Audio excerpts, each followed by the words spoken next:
Muchas gracias, don Ricardo. Yo les voy a conversar un poco sobre los temas de planificación y sobre los temas del sector eléctrico y sobre las preocupaciones que hemos desarrollado debido a esta, digamos, a la situación actual de este sector.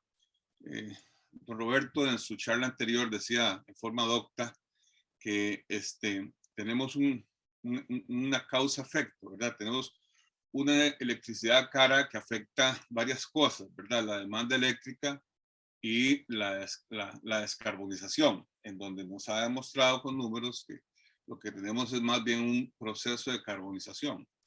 Y eso realmente, una de sus fuentes es que la electricidad no está siendo competitiva en Costa Rica por diversas razones.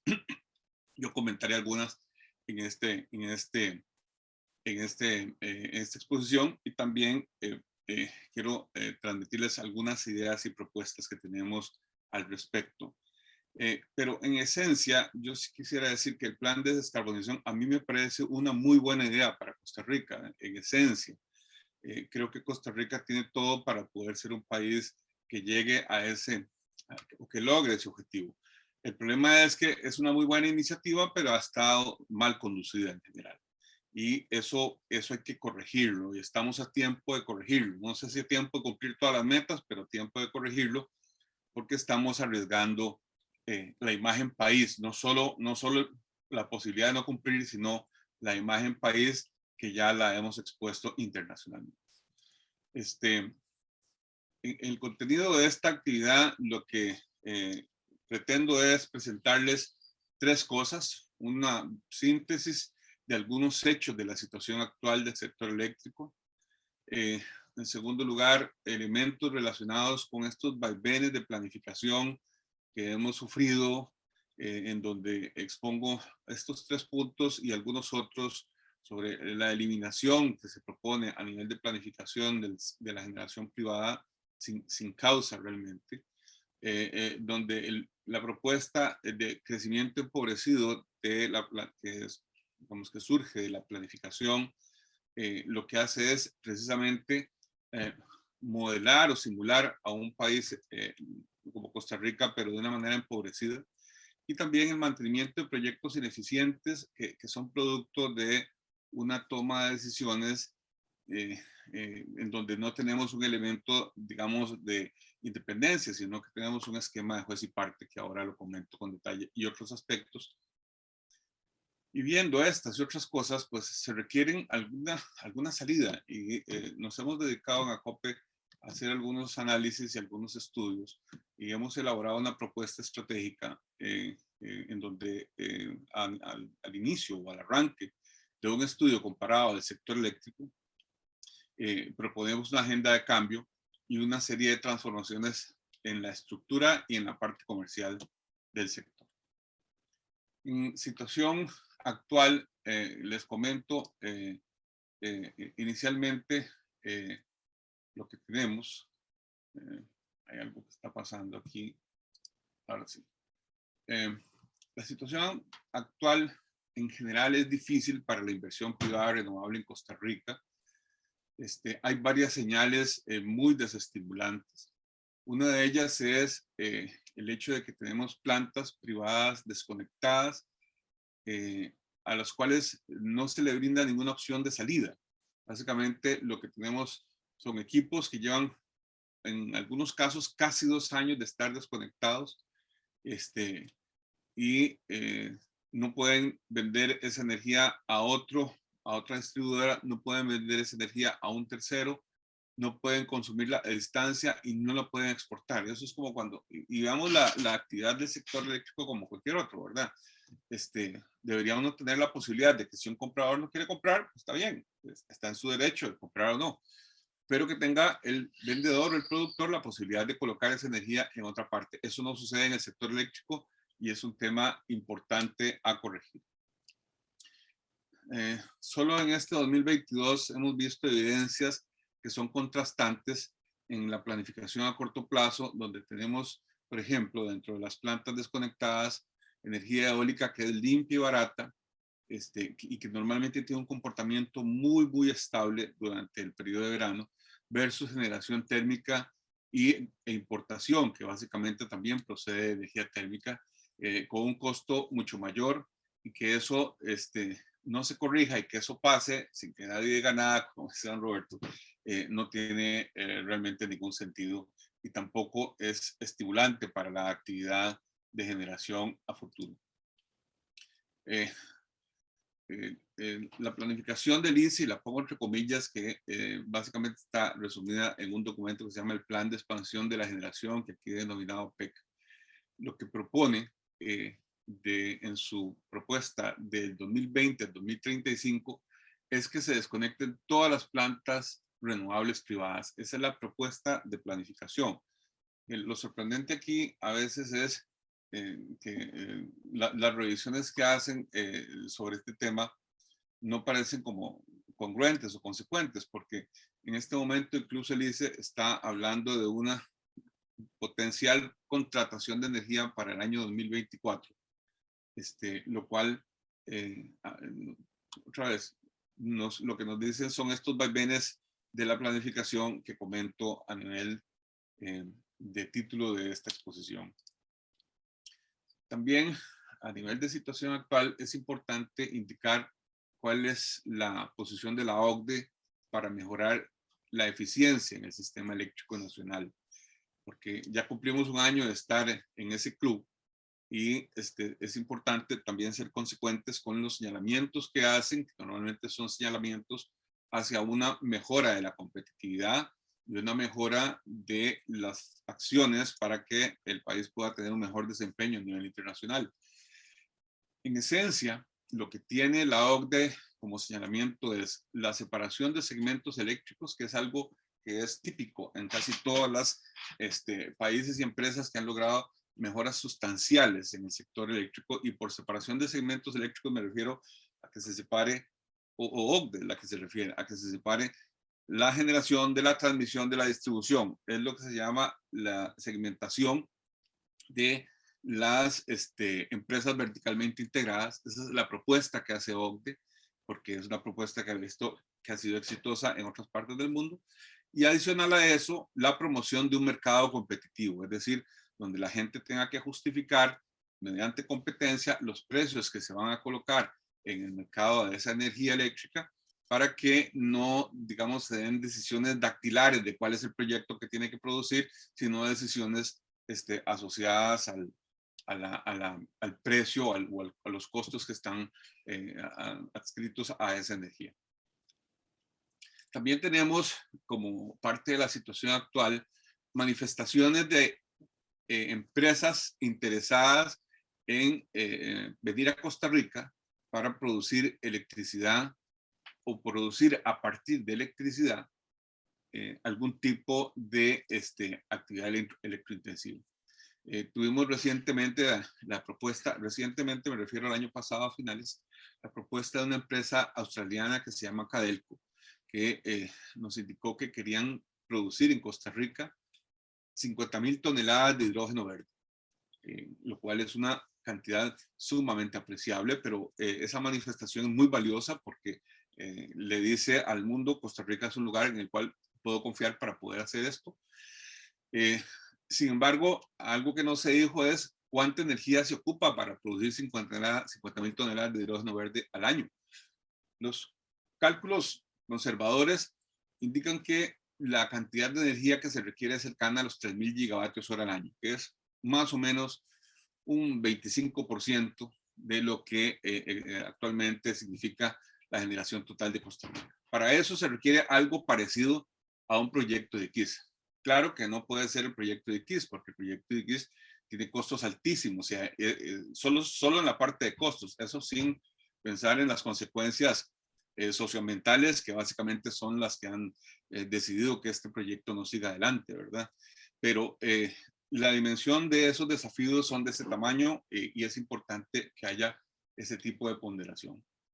Para atender estas actividades en el sistema eléctrico nacional, incluyendo no solo lo que hemos mencionado ahora, pero también la movilidad eléctrica, que es un proceso en crecimiento, una transformación fundamental de la forma en que las personas van a desplazarse de un sitio a otro y que va en la dirección correcta y en la dirección en que el mundo está estructurando la nueva forma de hacer este tipo de transporte o de servicio. Además de eso, agilizar las actividades electrointensivas, no solo en hidrógeno verde, que es una de ellas, pero también podemos ver la producción de amoníaco, que es otro elemento importantísimo y derivado de esto de urea, en donde con eso podríamos trabajar elaboraciones de químicos o procesos productos que nos ayuden a la parte de agroindustria, especialmente fertilizantes, que ahora se han puesto tan caros con la subida de los precios del petróleo, donde tenemos una serie de nuevas tecnologías entrando, todas ellas, todos estos temas en una ruta de transición energética con tarifas competitivas. Para atender eso es necesario una nueva agenda, una agenda de cambio estratégico que, adicional a lo que estoy comentando, lo voy a plantear en el tercer punto, como dije al inicio. Viendo el tema del plan de expansión, como les comenté antes, hay una serie de desconexiones propuestas en ese plan del 2020 al 2035. Y es que aquí les presento el plan de expansión. No pretendo que lo vean en detalle porque la verdad que la pantalla no da y ese no es mi objetivo.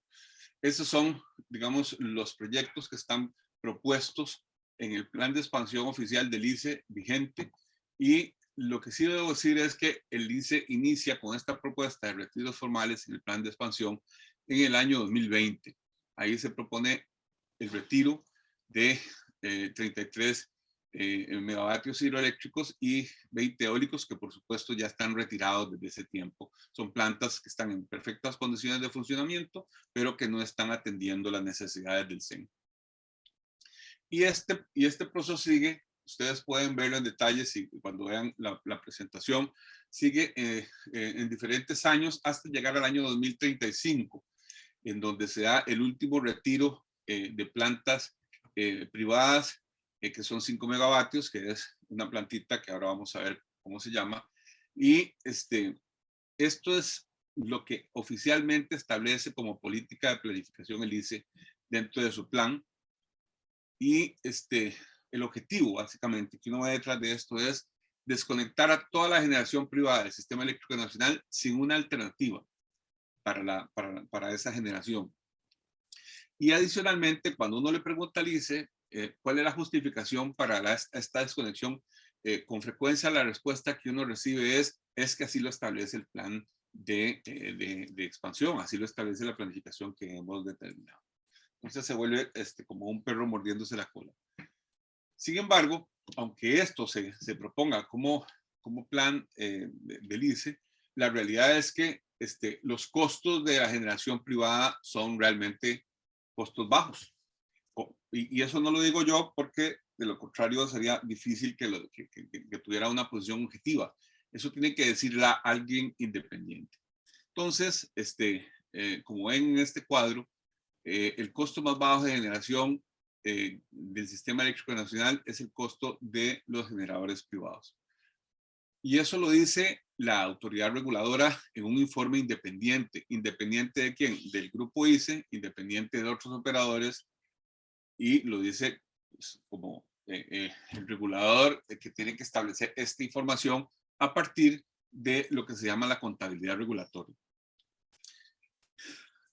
Entonces, podemos determinar que la desconexión de las plantas del sistema eléctrico nacional, de las plantas privadas, no es a un tema de costos, sino a una decisión corporativa del ICE, lo cual es distinto y nos ubica un plan de expansión de la generación que tiene, digamos, una connotación nacional a lo que realmente es, que es un plan de expansión de carácter corporativo. Consecuentemente, plantas con costos más altos que la de la generación privada se mantienen operando en el CEN. Es cuestión de ver las otras columnas. Ninguna otra planta del sistema eléctrico nacional ha sido desconectada, solo las plantas de generación privada. Entonces, este elemento lo que indica es que hay un efecto potencial o real, que posiblemente ya sea real, hacia los costos del sector eléctrico y, por supuesto, hacia las tarifas que pagan los usuarios.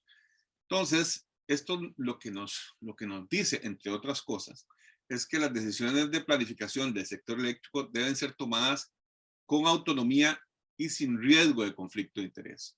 En este caso, el plan de expansión de la generación es elaborado en una unidad de la gerencia de electricidad del ICE y, por supuesto, responde a las necesidades y a los objetivos de el instituto y no responde a las necesidades y objetivos del sistema eléctrico nacional. Sin embargo, para que vean otra vez el tema de los vaivenes, hay un proyecto que se mantiene en el plan de expansión. Es de los pocos que se mantiene y es el proyecto geotérmico Borinquen. El proyecto geotérmico Borinquen está indicado su inicio de operación en el año 2027. Entonces, mientras una serie de plantas eléctricas en estado operativo y de costos bajos y energía limpia han estado saliendo y van a seguir saliendo según el plan de expansión del sistema eléctrico nacional, se pretende incorporar al proyecto geotérmico Borinquen, que es un proyecto costoso e innecesario desde mi punto de vista. Son 55 megavatios de potencia que tienen un costo de cerca de 450 millones de dólares y que además de eso tiene un costo unitario de 17 centavos de dólar por kilovatio hora para su vida económica, que es de 30 años. Esos datos proceden del propio plan de expansión. Ahora, la razón que indica el plan de expansión para que este proyecto deba ejecutarse es porque ya tiene un crédito aprobado desde 2014. Entonces, no hay, digamos, una razón técnica establecida que uno diga, bueno, es porque tiene estas propiedades importantes. Está claro que los proyectos geotérmicos en general son proyectos que se ubican en la base de la generación y son proyectos que tienen esa capacidad de dar energía continua, pero tienen también la particularidad de que son sumamente inflexibles para poder, digamos, atender las diferentes demandas del sistema eléctrico nacional. Y lo importante es que hagan combinación con el resto de fuentes para atender esa demanda correctamente. Lo llamativo es que el propio plan de expansión, PEC 2020-2035, reconoce que no es parte de que este proyecto, el proyecto geotérmico Borinquen, no es parte de la solución óptima para ninguna simulación en donde su entrada no esté fijada. ¿A qué me refiero? Que si este proyecto se pone a competir dentro de ese plan de expansión con los pocos proyectos que hay ahí, bajo ninguna circunstancia va a ser parte del plan, porque no es óptimo. ¿Qué significa la solución no es óptimo? Que no es la mejor, por tanto, no es adecuada ni en costos, ni en tipo de energía, ni en ninguna de esas características.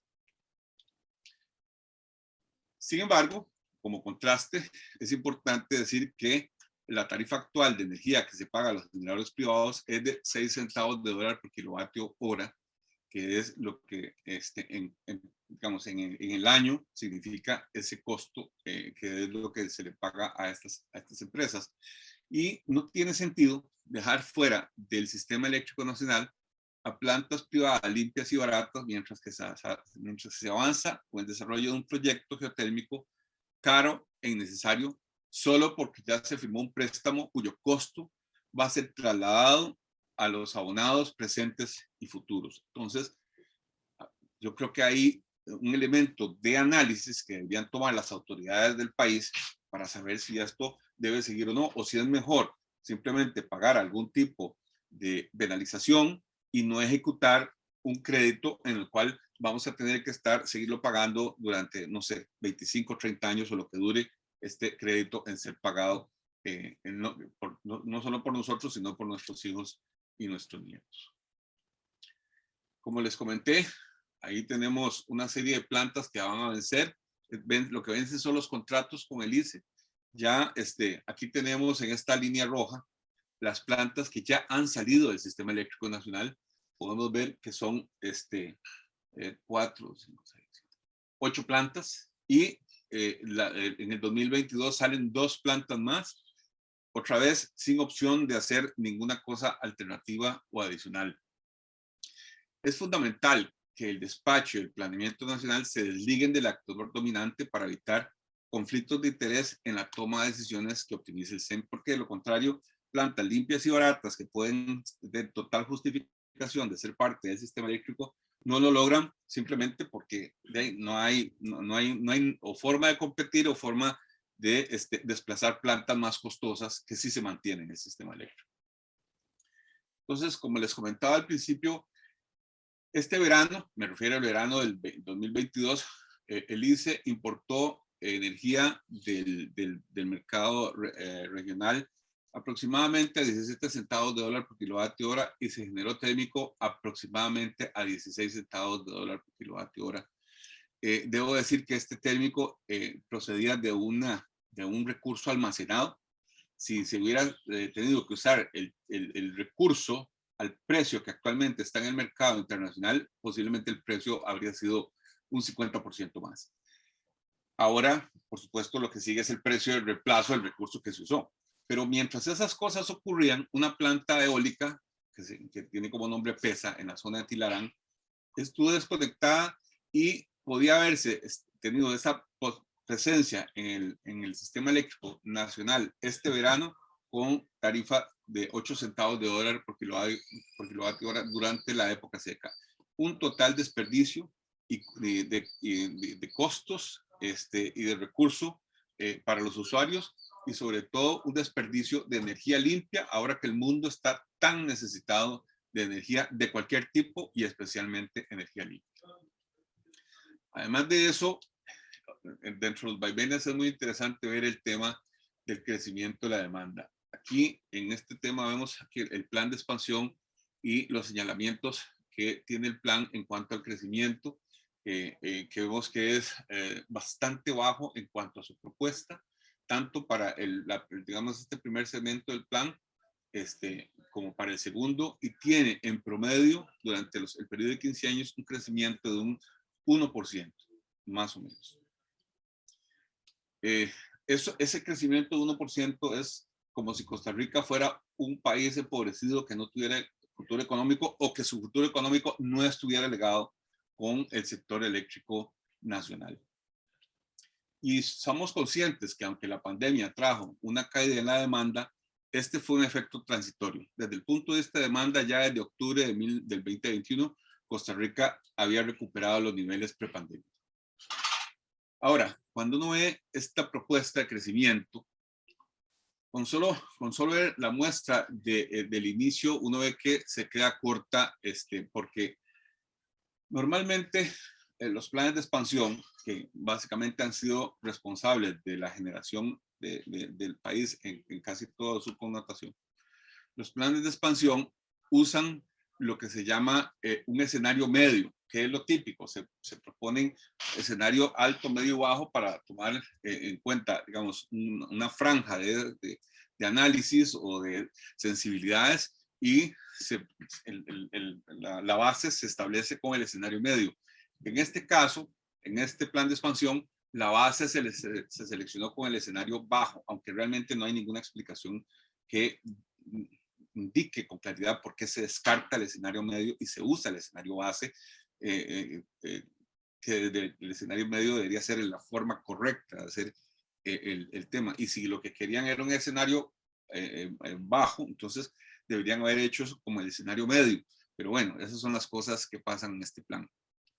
Sin embargo, para el año 2021, este escenario base que usa el plan de expansión del ICE presenta o proyecta un crecimiento de un 3%, pero también el ICE, a la hora de hacer una emisión de bonos por 350 millones de dólares el año pasado, en este proceso lo que refleja para el año 2021 como dato entregado a las autoridades es un crecimiento de un 5%, por lo cual, y que significa un 60% más que la conservadora proyección inicial, lo cual le muestra a uno realmente este concepto de los vaivenes en el planeamiento de la expansión de la generación. Y no tenemos, y por eso no hemos podido revisar esto, no tenemos el documento de proyección de la demanda con el que se hizo este plan. Lo hemos solicitado, yo hace un año lo solicité, aún no se ha recibido. Tampoco consta en la página web del ICE, constan algunos anteriores, pero no este, para poder ver realmente cómo se han considerado elementos como el crecimiento del sector eléctrico por movilidad o por atención de actividades electrointensivas que nos permitan hacer una valoración del plan. Y es que el elemento de publicidad de un plan de expansión es muy importante porque se supone que afecta a todas las personas y a todo el sector. Sin embargo, este plan no solo se hace en una oficina, como digamos una dependencia del ICE, sino que su información de base no es posible conseguir. Entonces, hay una pregunta que se deriva de estos procesos de planificación. ¿Hay realmente una sobreinstalación en el sistema eléctrico nacional? Esa es una pregunta que se hace con frecuencia y se han creado algunas ideas al respecto. Y es interesante ver por lo menos algunos números sobre su realidad. En el último informe del CENSE, del Centro de Control de Energía del ICE, que es el del año 2021, la potencia a diciembre del 21 de todo el sistema eléctrico nacional es de 3.530 megavatios y la demanda máxima, que se dio en mayo del 2021, es de 1.763. La relación casi es 2-1, es 2.002, entonces es 2-1. ¿Qué me dice eso? ¿Qué significa eso? Entonces, en el año 2021, el sistema eléctrico nacional, un sistema renovable térmico, tiene una relación de 2-1 entre la capacidad instalada y la potencia máxima. Cuando uno explora lo que ha pasado en Centroamérica, los países de Centroamérica tienen valores muy parecidos. Un promedio de 2-1, algunos con algo menor, 1.7 de relación y algunos con 2.3 o 2.5 de relación. Costa Rica está cercano al promedio. Entonces, ese es un dato que llama la atención. Algunos dicen que esto es una evidencia, esta relación es una evidencia de que estamos sobreinstalados. ¿Por qué? Porque tenemos 3.500 megavatios para tener 1.750 megavatios de demanda pico de electricidad. Pero realmente esta es una suposición equivocada. ¿Por qué? Porque no tiene relación un dato con otro, excepto por algunos elementos. Es interesante, por ejemplo, ver que de estos 3.530 megavatios de potencia, más de 500 megavatios son de plantas térmicas que se usan como básicamente un carro de bomberos en Costa Rica, solo si se requiere. Sin embargo, la declaración de excedentes que ARECEP le pidió al CENSE para los próximos 4 años, básicamente en el marco de un decreto que pretendía ver cuáles eran los excedentes que había en el sistema para atender casos como el de Cadelco, que ya mencioné al principio, para producción de hidrógeno verde o algún otro electrointensivo que aparezca. Cuando el CENSE le presenta a la ARECEP los datos oficiales de esos excedentes, rondan, y digo por defecto porque no llegan ni siquiera al 1.5% de la generación nacional. Eso es algo que nosotros siempre hemos percibido, pero que es muy importante que quede ya en datos oficiales. Y de lo que se ve también de la respuesta del CENSE es que estos excedentes procederán básicamente de plantas hidroeléctricas y están ubicados entre los meses de julio y diciembre, es decir, en el invierno. Por supuesto que este número puede variar un poco de acuerdo a la circunstancia hidrológica o agroclimática de cada uno de esos años, pero ese es el promedio según las proyecciones que hace el CENSE en sus simulaciones a la hora de hacer operación en el plazo de 5 años del Sistema Eléctrico Nacional. Y estos son los datos que vienen asociados al informe que entregó el CENSE hace aproximadamente 2 o 3 meses a la ARECEP, en donde lo que tenemos en funcionamiento es muy simple. Primero, se puede concluir que la sobreinstalación no existe como tal, porque no hay excedentes que así lo demuestren. los excedentes contabilizados y los excedentes proyectados por el CENSE, lo que indican es que son excedentes menores propios de un sistema eléctrico renovable con respaldo térmico. Entonces, es importante aclarar este mito urbano, porque hay gente que ha dicho que estamos en jauja y tenemos un montón de energía, lo cual no es correcto según los datos oficiales del CENSE. Y como indiqué antes, incluso el ICE ha expresado interés en reiniciar compras de generación privada para mayo del 2024, con un proceso de elegibilidades que ya abrió. ¿Por qué? Porque obviamente ellos ven que el país va a ocupar energía, a pesar de que su planificación eléctrica dice que todas las plantas privadas van a ser desconectadas de aquí al 2035. Solo en esto, lo que quería era mostrarle estos ejemplos a ustedes de estos vaivenes y pasar a lo que es una propuesta para poder mejorar y resolver algunas cosas del sector eléctrico. Entonces, les voy a hablar brevemente sobre una propuesta de agenda de cambio estratégico que hemos hablado dentro de un marco de estudio en donde tratamos de atender preocupaciones como las limitaciones del modelo verticalmente integrado y la falta de señales y reglas que dinamicen la inversión y permitan aprovechar las oportunidades que ofrece la transformación tecnológica de la industria energética mundial. Entonces, para eso contratamos una asesoría especializada el año pasado que identificó oportunidades de mejora en gobernanza y reglas aplicables para la planificación de la expansión, definir mecanismos de selección de nuevos proyectos, establecer una operación de mercado que permita condiciones de mayor transparencia y eficiencia que se traduzcan en atracción de inversiones, innovación tecnológica y señales tarifarias que incrementen la competitividad de la economía nacional, porque no solo es importante esta transparencia y claridad para las personas o empresas que vengan a invertir en el sector eléctrico.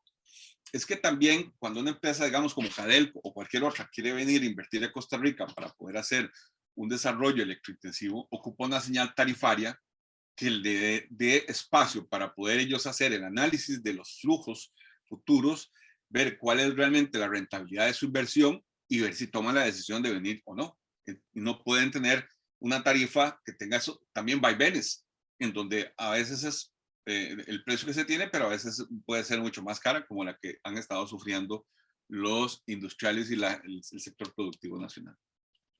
El objetivo del plan es proponer mejoras normativas y regulatorias en 3 aspectos claves del mercado: la planificación de la expansión, la gestión de la expansión y la operación del sistema eléctrico, todos centrados en tener tarifas competitivas y aprovechar el espacio de transición energética. Entonces, se analizaron prácticas internacionales en varias dimensiones: gobierno y estructura de mercado, operación, planificación de la expansión y gestión de la expansión. ¿Y cuáles países se escogieron? Países latinoamericanos, por supuesto, para no tener que salirnos de nuestro contexto. Se valoró el caso de Chile, el de Perú, el de Guatemala y el de Panamá. 2 de Latinoamérica y 2 de Centroamérica. Y se valoró cuáles fueron sus mejores prácticas. Entonces, se analizaron estas prácticas en estos ejes, que son los mismos que cité anteriormente. Se contrastó contra la normativa en Costa Rica. Se hizo un estudio detallado de la normativa de Costa Rica con base en lo que está establecido y se comparó contra las prácticas internacionales para establecer las principales diferencias entre esas prácticas y nuestra normativa. Y a partir de ahí, hacer una propuesta estratégica de ajustes normativos, regulatorios e institucionales que garanticen menores riesgos, menores tarifas y posibiliten la incorporación tecnológica. ¿Cuáles fueron esas comparaciones? Primero, en estructura de mercado, se vio que la práctica internacional tiene libertad de entrada al mercado de generación y derecho a contratar en forma independiente, mientras que en Costa Rica la entrada es sumamente limitada, sin derecho a comercialización directa. La práctica internacional en estructura de mercado también dice que hay desintegración vertical de la industria, mientras que en Costa Rica lo que tenemos es una industria verticalmente integrada y dominada por el ICE en toda la cadena de valor. También la práctica internacional dice que hay una múltiple compradores y vendedores, y en Costa Rica es el ICE único comprador y el único agente ante el MER. En operación de mercado tenemos En la práctica internacional, un despacho económico de cargas que minimice el costo para todo el parque, un mercado mayorista spot y de contrato, y una entidad neutra a cargo del despacho. En Costa Rica, lo que tenemos es un despacho económico solo para centrales del ICE, no hay un mercado mayorista, hay arreglos contractuales muy limitados con contratos físicos que básicamente proceden del siglo pasado en su forma y en su estructura. Y además, no hay una entidad neutra. El ICE está a cargo a través del CENSE del despacho. En planificación, la práctica internacional lo que nos dice es que se involucra a múltiples actores en un proceso abierto y transparente. La planificación es indicativa con rol de entidad neutra en la elaboración y también tiene un rol clave la autoridad política sectorial y el regulador. En Costa Rica, solo participa el ICE en la elaboración. El PEC no aplica para agentes distribuidores, solo para el ICE. La planificación es corporativa del ICE, como ya indiqué anteriormente, y el rol de la autoridad política y del regulador, perdón, la autoridad política tiene un rol pasivo y el regulador tiene una muy baja participación en este diseño. Además, obviamente, no es el proceso, no es ni abierto ni transparente. Eso se hace en una oficina del ICE con algunos funcionarios que elaboran ese proceso y no es inconsulto. No se le consulta a nadie. En gestión de la expansión, la práctica internacional lo que tiene son expansión por licitaciones abiertas y competitivas, un mandato de contratar toda la demanda y un plan orientado a procesos, a diseño de inversión a cargo de los desarrollos. En el caso de los desarrolladores. En el caso de Costa Rica, lo que tenemos es una expansión por inversión pública y control regulados. Eso es lo único que hay. Con algún rol complementario del sector privado a través de contratos BOO y BOT. BO significa construya, opere y mantenga la posesión del activo, y BOT es construye, opere y transfiera el activo al final del plazo. No hay obligación de contratar toda la demanda y el plan de expansión define los proyectos a desarrollar por el ICE o a contratar. Entonces, con esto desarrollamos una propuesta de agenda de cambio estratégico. Después de hacer estos análisis, estas comparaciones, nada más quiero citar que aquí en el pie de esta lámina, de esta diapositiva, está la fuente donde cualquiera puede conseguir este estudio y va a quedar también digamos a cargo o en esa información está posible adquirir a través de las personas que han hecho la coordinación de este evento. En la dimensión clave de planificación, el escenario meta es que el proceso de planificación sea participativo y abierto, no cerrado e inconsulto como lo es ahora. La planificación debe aplicarse a toda la demanda. El plan indicativo debe mitigar riesgos de errores, que los errores también deben ser asumidos por los responsables de los proyectos. El MINAE debe dirigir y supervisar la elaboración del PEC indicativo. Yo pienso en esto, con apoyo del CENSE, por supuesto, porque es el elemento técnico, siempre y cuando tengamos un CENSE independiente y autónomo. Eso es fundamental para poder darle, para evitar conflictos de interés. Ahora, es importante decir que quien debería tener el rol de planificación es el MINAE, por supuesto, la planificación del sector eléctrico nacional. Sin embargo, me parece que el MINAE no ha hecho su trabajo, ha sido descuidado en ese punto. Ese espacio lo usó el ICE, se lo apropió el ICE, sin norma expresa que lo indique, pero se lo apropió el ICE. Y el MINAE, muy cómodo, ha delegado esa función en el ICE, siendo el actor dominante y no siendo, digamos, el rector del sector. Entonces hay una apropiación de ese rol por parte del ICE que es importante resolver. En la gestión de la expansión, como indica la comparación, la expansión debe estar basada en licitaciones abiertas gestionadas por un CENSE independiente y supervisadas por la ARECEP. Y debe haber un mandato de todos los distribuidores de contratar su demanda. En esto quiere decir que cualquiera puede participar, público o privado, en esas licitaciones, pero de forma competitiva. El riesgo de inversión debe ser asumido por los desarrolladores. No como pasa ahora, que por ejemplo se decide seguir adelante con un proyecto como que comenté, proyecto Borinquen, que dice que va a costar $450 millones. Hay proyectos que se han hecho en el pasado por parte del ICE, que su indicación es que empieza a costar X, se terminan costando mucho más costoso. Eso lo ha revelado los informes de la Contraloría. Y esa decisión de inversión y de riesgo, el ICE la asume, pero eso no es cierto. El ICE no la asume, el ICE se lo traslada a los usuarios del sector eléctrico. Entonces, ese riesgo de inversión debe ser asumido por los desarrolladores, no por los usuarios. Eso tiene que corregirse para, digamos, darle tranquilidad a los usuarios de que van a tener la energía más competitiva. Y finalmente, en la gestión de expansión, la competencia debe ser amplia por el mercado y por señales de precio eficientes para la expansión. Por último, en las dimensiones claves de la agenda de cambio estratégico, la operación de mercado debe llevar a un despacho económico de mínimo costo para todas las unidades de generación del sistema y no solo para una parte. Debe haber nuevos contratos financieros para permitir el despacho óptimo, no como lo que tenemos ahora, que son la mayor parte de plantas no tienen contrato, y las pocas que tienen contrato, que son el sector privado, tienen contratos físicos que responden a una realidad, digamos, vigesimonónica. Es fundamental crear un mercado spot para dirimir y administrar las transacciones, y debe darles el espacio a los generadores y consumidores calificados para que participen en el sistema eléctrico nacional. Esta es una propuesta que no es tan amplia como la que pide OCDE. OCDE incluye cosas como separación de los segmentos eléctricos, ¿verdad? Lo que algunos dicen que usan una palabra en inglés que significa eso mismo, y es unbundling. Y es crear separación legal entre la generación, la transmisión y la distribución. Nosotros creemos que ese es un paso que será importante en el futuro, pero que es una propuesta para poder dar a la gente una mayor eficiencia en el sistema y una mejora en las tarifas. Puede contar con estas actividades y posteriormente con un proceso de esos en el futuro, si es que se requiere, de acuerdo a los señales que vayamos viendo. De forma gráfica, lo que tenemos actualmente son centrales de generación del ICE y privados con contrato que le venden esa energía al ICE, ya sea BOT o BOO. Del lado del consumo tenemos al ICE, a las distribuidoras municipales y cooperativas y a la generación propia. Y las relaciones básicamente son entre las centrales del ICE y el lado del consumo.